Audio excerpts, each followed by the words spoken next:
Hi there, this is Dave Sheehan from the Wellness Project. In this episode, I'll be speaking with Leisa Bellmore from Toronto in Canada, who has recently had some research published on self-care shiatsu. There'll be lots of takeaways for you guys at home, so stay tuned.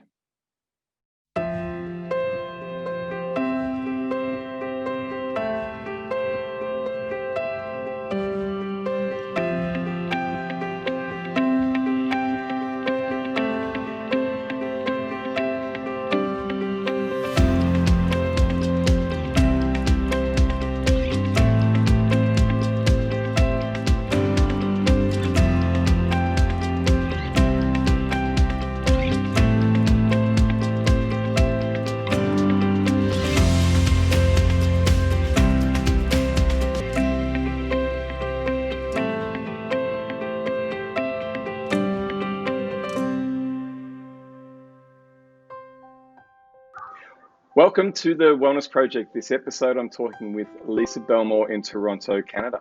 Leisa is a shiatsu therapist, past president, board member, and a committee member of the Natural Health Practitioners of Canada. Leisa has been practicing Namakoshi Shiatsu since 2001, having graduated with honours from the Shiatsu Academy of Tokyo. She also enjoys helping clients maintain and improve their health through treatment and education. She has been the shiatsu therapist at the Artists Health Centre, a unique integrative clinic at Toronto Western Hospital, part of the University Health Network since 2010. She's also a therapist with the University Health Network and part of the research team from the University of Alberta that has now carried out several studies testing hand self-Shiatsu for sleep problems. And I thought this topic of sleep is very relevant in today's times of heightened anxiety in our community. So welcome, Leisa. Thank you, Dave. Good to be here. All right, so let's just talk about how the landscape is over there in Canada. You're in Toronto. So how are things for, I guess, the massage industry, just to start with?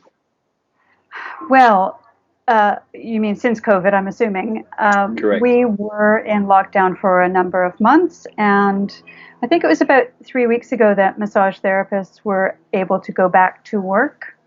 The clinic that I'm at, because it's a hospital-based clinic, is still closed. Oh, okay.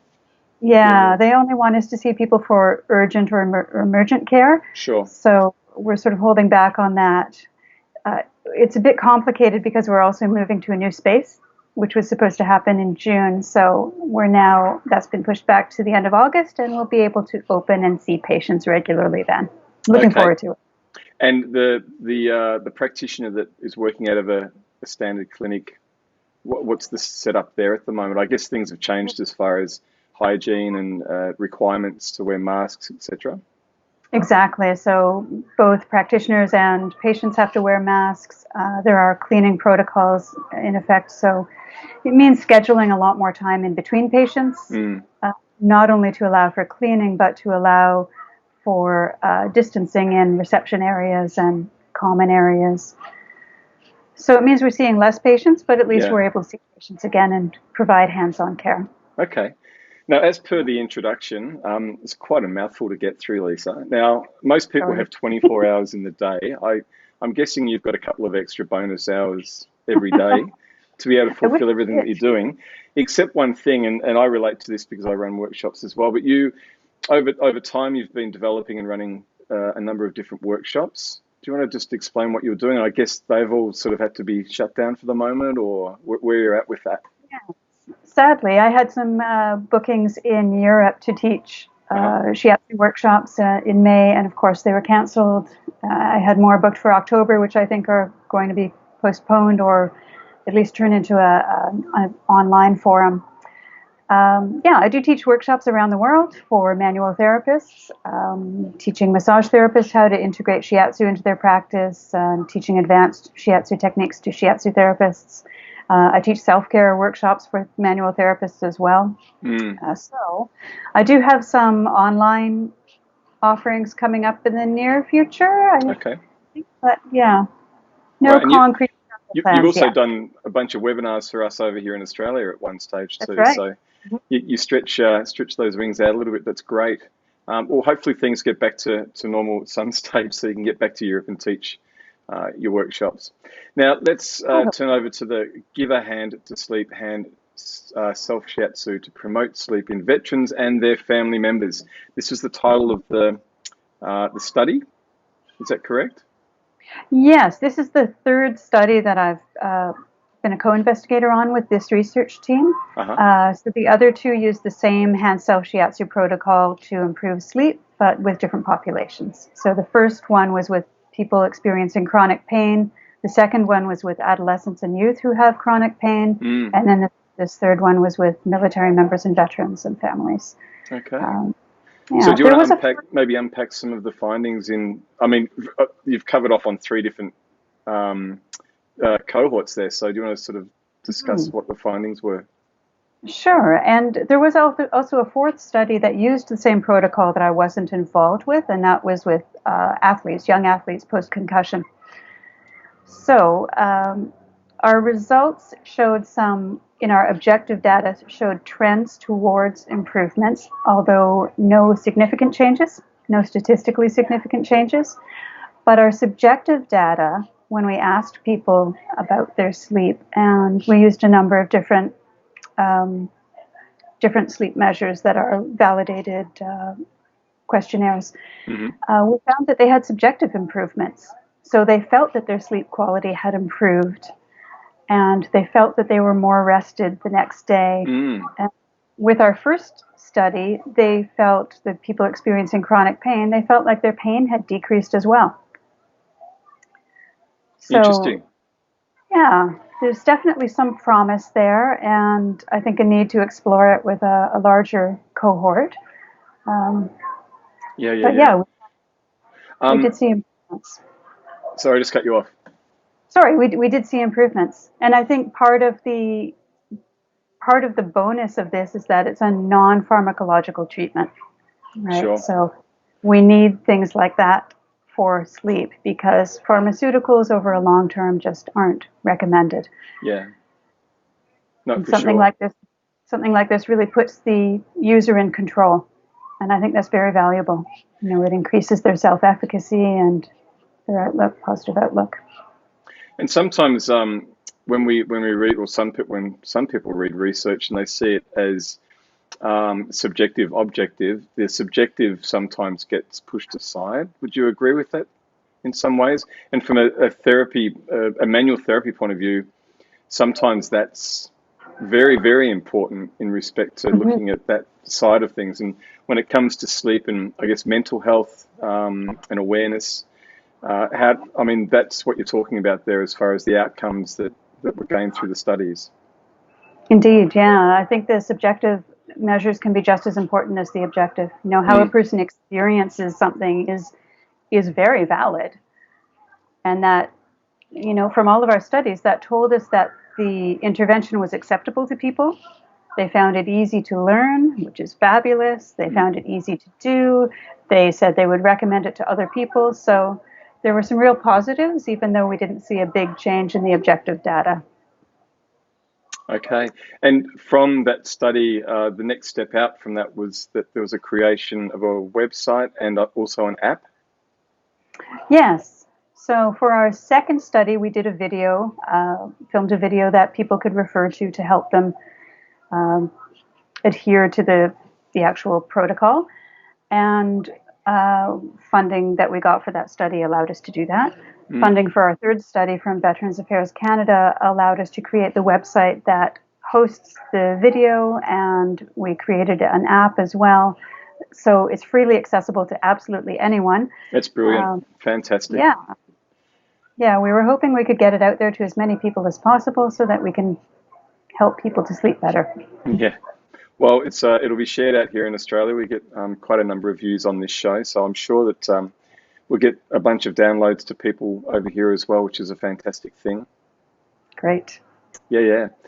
Now, in respect to the future for you, what are things? Are you sort of ramping down the study side of things, or are you still trying to work those 26 hours a day into your life?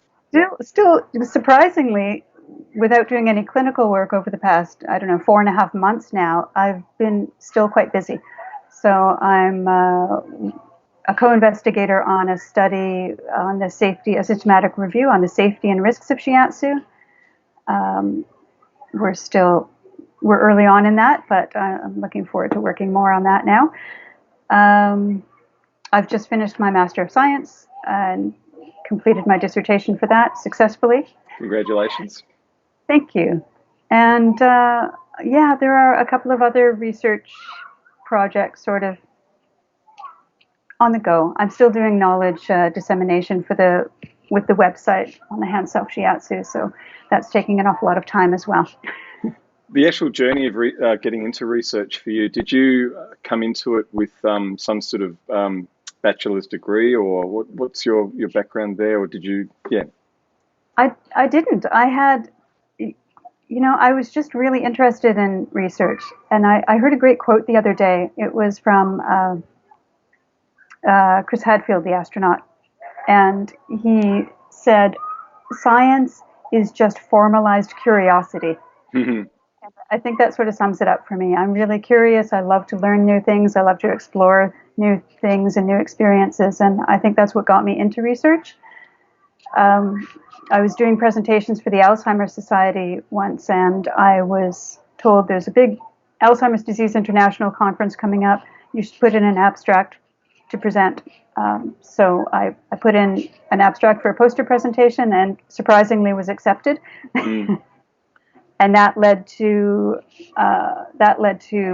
my handout that I used in the workshop being put on a website for Alzheimer's support, and then that led to the researcher I've been working with finding that and asking to use it in one of her studies, and we found we had a lot of common interests. Nice, yeah. And, yeah, one thing led to another. So fantastic. Hey, just quickly back onto the technique itself. So how long does it take for someone to perform the technique? It's quite short. It's about 10 to about 12 minutes, I think. Uh-huh.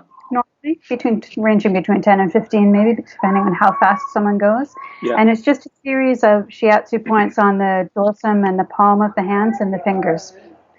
So it's quite simple. So obviously someone doesn't have to be on a table, or they don't, they could be doing it wherever they are. Yeah, certainly. We asked our participants in the study to do it once they got into bed, or within 30 minutes of going to bed. But quite honestly, it's a technique that I use every day when I know I have a lot of treatments booked. I do that at the start of the day, and it keeps my hands feeling good. And brilliant. I've never had an injury, so it's a wonderful tool for manual therapists to use as self-care. Yeah, for sure. It's great. Well, hopefully everyone will get on board on that. Leisa, enjoy your evening over there in Canada. How's the temperature? People in Australia often think about Canada being sort of minus 30 degrees, and I have experienced that myself. But I also know in summer, you guys get some lovely hot weather as well, right? We've had a number of days where it's been about 40, 42 degrees with the humidity. Yeah. Okay. Today's cooler. It's only about 30. So. Almost like Casablanca, one of your favorite spots. Yeah. There you go. All right. Once again, Leisa, thanks for sharing yourself, your resources, and everything else to everyone back home here in Australia. I'm sure that you'll get many, many downloads.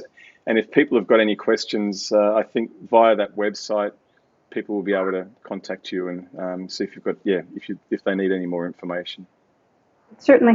They can seek me out on Facebook too, and Instagram and ResearchGate and all of those online platforms. Fantastic. Well, you're very inspiring to be one of us out there doing a lot of research. So it's fantastic. So once again, appreciate your time. And hopefully we'll have you back on the show at some stage down the track. Thanks again, Leisa. Sure.